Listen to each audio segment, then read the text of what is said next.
Assalamualaikum warahmatullahi wabarakatuh. Saya Wan Nur Hazliza binti Wan Hassan, nombor matriks 266411. Tajuk kumpulan kami adalah Value Added Tax Bangladesh. Sejarah cukai pendapatan di Bangladesh bermula pada tahun 1860 ketika diperkenalkan oleh Raj British dengan Akta Cukai Pendapatan, manakala cukai nilai tambahan atau VAT adalah cukai tidak langsung yang dibayar oleh pengguna melalui orang berdaftar. Cukai nilai tambah pada barang atau perkhidmatan tertentu ditentukan berdasarkan penambahan tingkat nilai sebenarnya barang atau perkhidmatan tersebut yang menyesuaikan pajak input yang harus dibayar terhadap barang atau perkhidmatan yang dibekalkan. Sejak itu, pelbagai perubahan telah berlaku.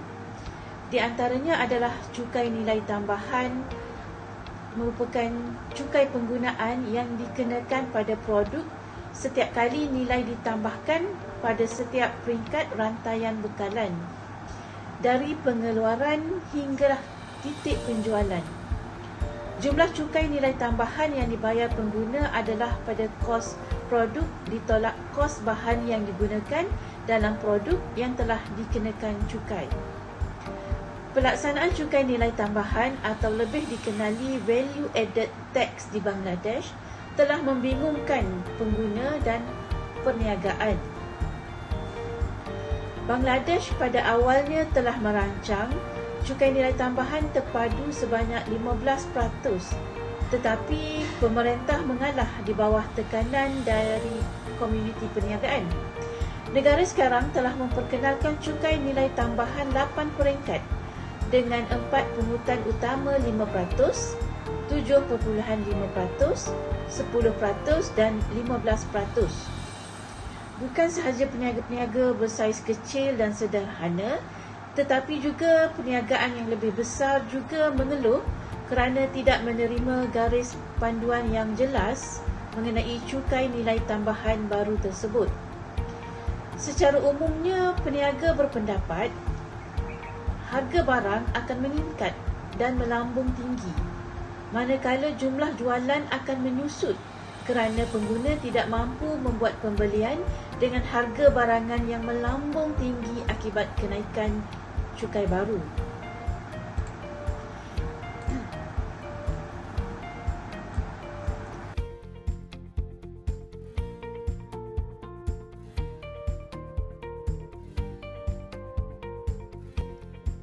Assalamualaikum, saya Siti Hajah binti Mak Yusof, nombor matrik 266343. Okey, yang seterusnya iaitu perubahan kedua.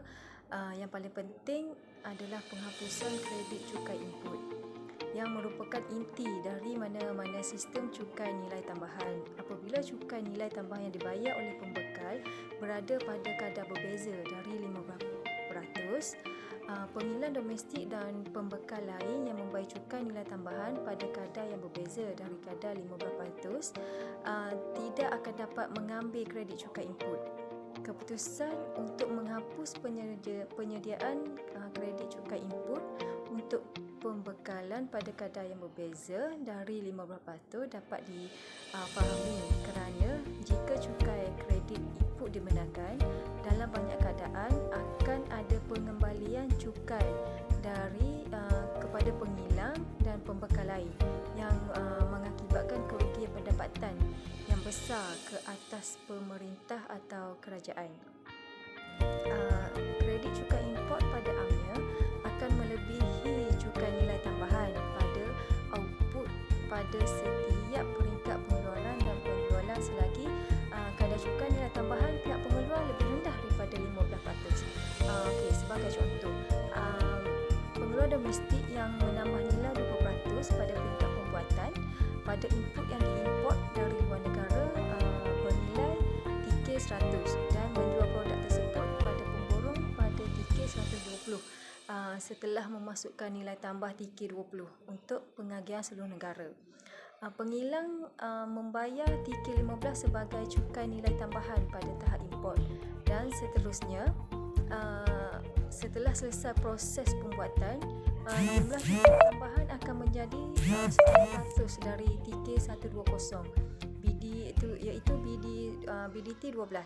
Sekiranya pengilang dibenarkan untuk mengambil kredit cukai input penuh, dia akan memotong BDT 15 dari cukai import, BDT 12-nya, dan tuntut BDT 3 sebagai bayaran balik bersih cukai nilai tambahan dari pihak berkuasa.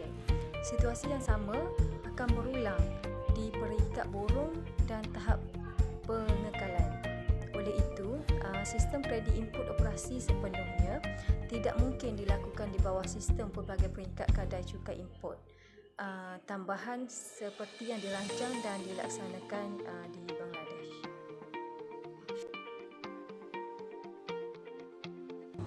Yang ketiga, kebergantungan pada pemungutan awal cukai nilai tambahan pada tahap import semakin meningkat berdasarkan Undang-Undang Cukai Nilai Tambahan baru dengan mewajibkan semua pengimport membayar cukai nilai tambahan pada kadar 5.0%.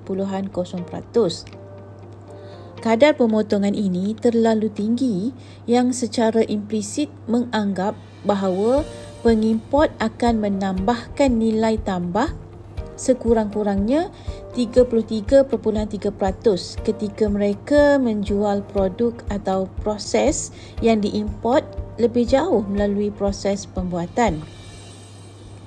Tidak mungkin pengimport komersial menambah nilai tambah 33.3% dengan menjual barang-barang yang diimport di pasaran domestik. Tidak mungkin pengimport komersial dapat menyesuaikan kadar cukai tambahan pendahuluan ini dengan menjual produk di pasaran domestik. Dan dengan demikian, mereka hanya akan menaikkan harga dengan jumlah ini dan menyebarkan cukai ini kepada pembeli dan membuat kenaikan cukai.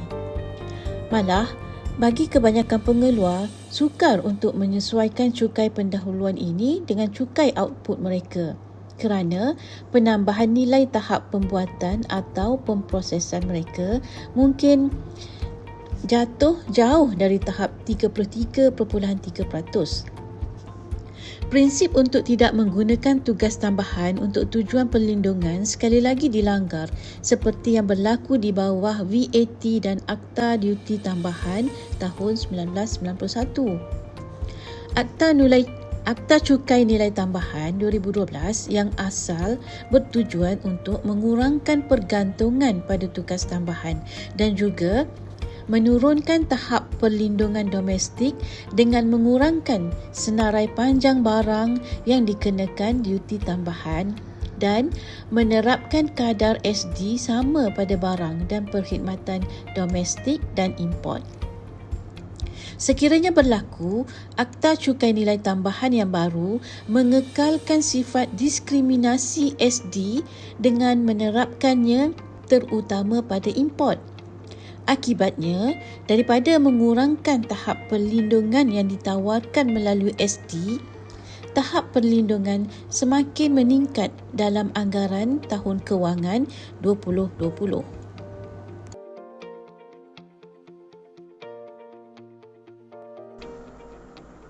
Assalamualaikum warahmatullahi wabarakatuh.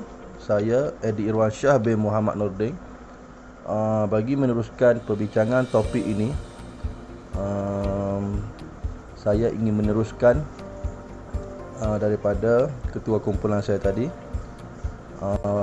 Pertama, perubahan yang paling penting dalam berkaitan mengenai pengenalan pelbagai kadar PPN di bawah Akta Cukai Tanah Cukai Nilai Tambahan 2012 yang baru seperti yang diubah pada tahun 2019, pemerintah akan meletakkan kadar cukai nilai tambahan sebanyak 15% yang seragam mengambil kira Akta Cukai Tanah Tambahan dan Duti Tambahan 2012, dan sebaliknya memperkenalkan kadar cukai ini tambahan sebanyak 15% pada peringkat import, 10% pada peringkat perbuatan domestik, 7.5% pada peringkat borong, 0.5% 5.0% pada peringkat runcit dan beberapa harga Valorem efektif yang lebih rendah, spesifik seperti dinyatakan dalam jadual 3.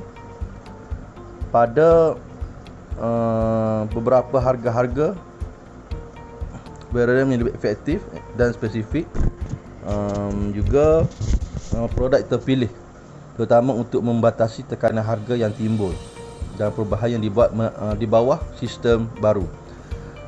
Cuma satu kebaikan dari segi penjimatan pengeluaran domestik, pemborong peruncit masih boleh memilih kadar cukai baru, cukai nilai tambahan 15% yang asal dengan kredit cukai input penuh jika mereka menganggapnya menguntungkan dari sudut perniagaan mereka.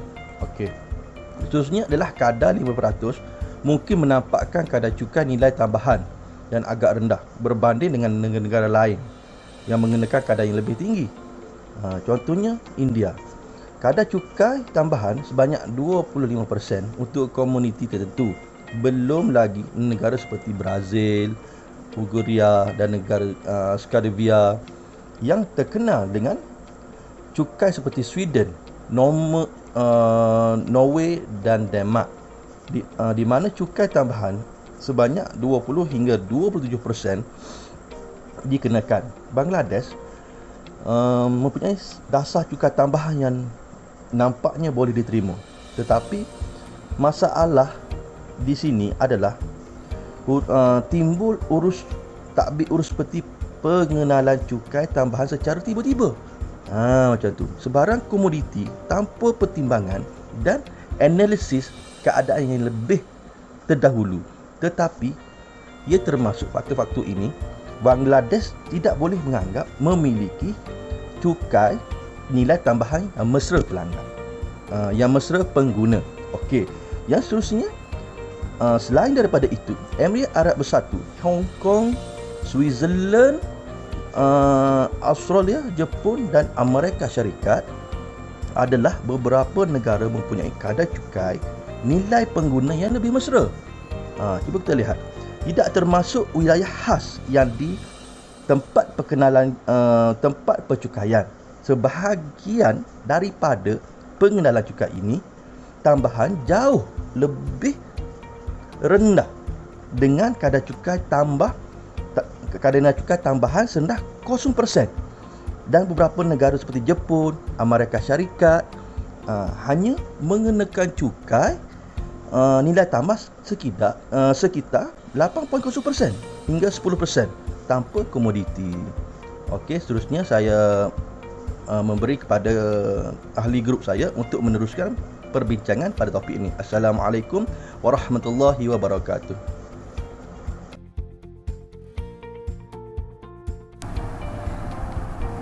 Ketiga, kebergantungan pada pemungutan awal cukai nilai tambahan pada tahap import semakin meningkat berdasarkan Undang-Undang Cukai Nilai Tambahan baru dengan mewajibkan semua pengimport membayar cukai nilai tambahan pada kadar 5%.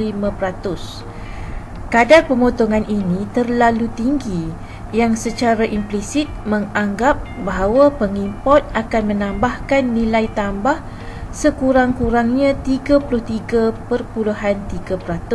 ketika mereka menjual produk atau proses yang diimport lebih jauh melalui proses pembuatan. Tidak mungkin pengimport komersial menambah nilai tambah 33.3% dengan menjual barang-barang yang diimport di pasaran domestik. Tidak mungkin pengimport komersial dapat menyesuaikan kadar cukai tambahan pendahuluan ini dengan menjual produk di pasaran domestik. Dan dengan demikian, mereka hanya akan menaikkan harga dengan jumlah ini dan menyebarkan cukai ini kepada pembeli dan membuat kenaikan cukai. Malah, bagi kebanyakan pengeluar, sukar untuk menyesuaikan cukai pendahuluan ini dengan cukai output mereka kerana penambahan nilai tahap pembuatan atau pemprosesan mereka mungkin jatuh jauh dari tahap 33.3%. Prinsip untuk tidak menggunakan tugas tambahan untuk tujuan perlindungan sekali lagi dilanggar, seperti yang berlaku di bawah VAT dan Akta Duty Tambahan tahun 1991. Akta Cukai Nilai Tambahan 2012 yang asalnya bertujuan untuk mengurangkan pergantungan pada tugas tambahan dan juga menurunkan tahap perlindungan domestik dengan mengurangkan senarai panjang barang yang dikenakan duty tambahan dan menerapkan kadar SD sama ada pada barang dan perkhidmatan domestik dan import. Sekiranya berlaku, Akta Cukai Nilai Tambahan yang baru mengekalkan diskriminasi SD dengan menerapkannya terutama pada import. Akibatnya, daripada mengurangkan tahap perlindungan yang ditawarkan melalui SD, tahap perlindungan semakin meningkat dalam anggaran tahun kewangan 2020.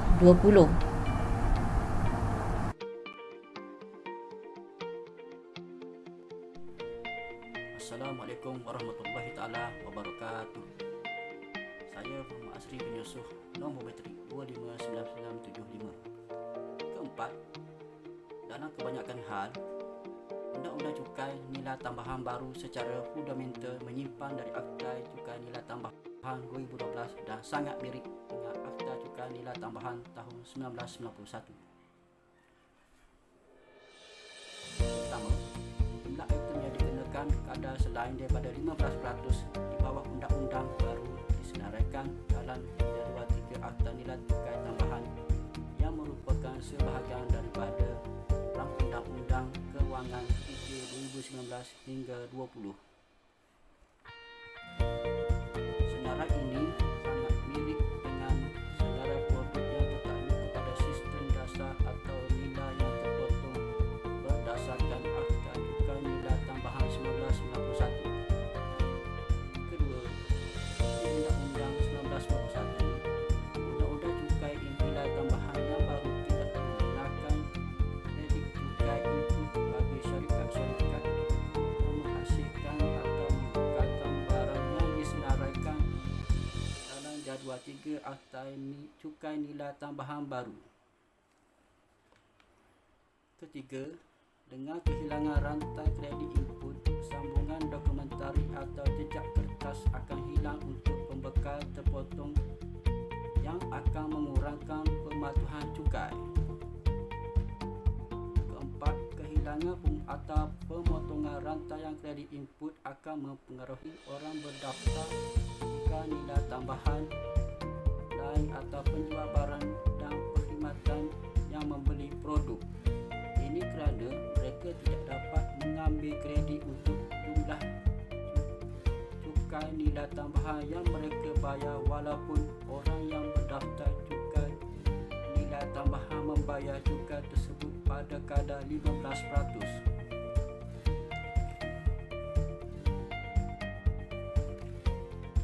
Akhirnya, versi asal cukai Akta Cukai Nilai Tambahan 2012 tidak mempunyai syarat untuk pengisytiharan harga oleh pembekal atau penjual yang berdaftar cukai nilai tambahan kerana peruntukan ini dianggap tidak perlu dan bertentangan dengan cara perniagaan dijalankan di mana-mana negara. Namun, Undang-Undang Cukai Nilai Tambahan baru telah memasukkan ketentuan baru di bawah Seksyen 72.5 yang mengharuskan semua firma berdaftar untuk menyerahkan bekali input-output dengan cara yang ditentukan ke firma masing-masing. Peruntukan baru ini sama sekali tidak perlu dan pada dasarnya menyimpan dan operasi sistem cukai nilai tambahan berdasarkan akaun. Sejajar dengan mekanisme kredit VAT, cukai tahap sebelumnya akan segera dikurangkan atau dikembalikan sekiranya ditagih secara langsung kepada orang kena cukai dan yang terakhir menggunakan input dalam perniagaannya.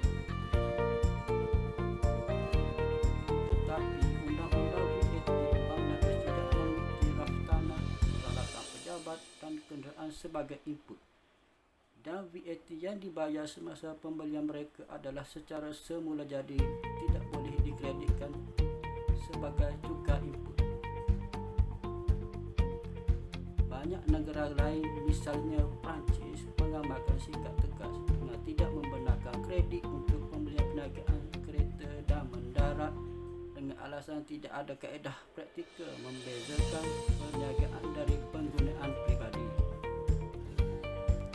Berdasarkan hujah ini, hanya 60% VAT yang dibayar melalui bil telefon, fax, teleprinter boleh dipercayai di Bangladesh. Permasalahan ini turut berkaitan dengan penggunaan alat ganti juga.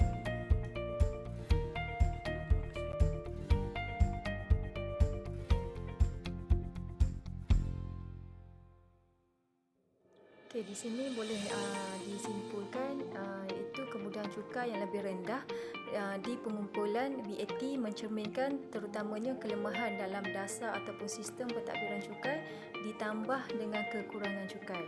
Meningkatkan kecekapan cukai akan memerlukan pembaruan besar dalam dasar cukai dan juga cukai kawasan pentadbiran. Pembaruan dasar mesti seiring dengan pemodenan pentadbiran cukai. Sekian, terima kasih.